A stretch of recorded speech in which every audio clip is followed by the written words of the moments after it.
You're very smart.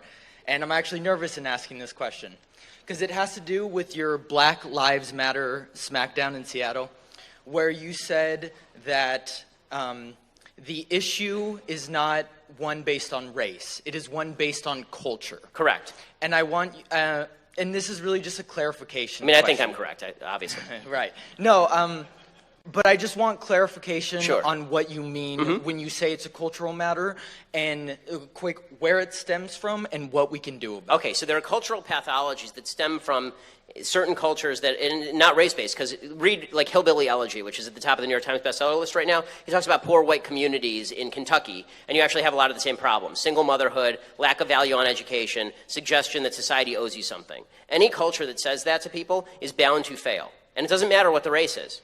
It happens to be that in a lot of poor black communities, this has been inculcated for 50 years. The middle class in the United States in the black community was building much, much faster in the 1950s, actually, than it did in the aftermath of the civil rights movement. And that's not because the civil rights movement was bad. The civil rights movement was a wonderful, wonderful thing. It's because it was coincident with a lot of Democrats coming in and saying, and now we owe you something, and American society is evil and terrible, and we owe you lots of stuff. And when you say that to people, when people feel like they're owed something, when they feel like they're victims of the society, as opposed to, forget about whatever I think of my own victimhood, now it's my job to go succeed, then you end up with pathologies of victimhood that are incredibly harmful.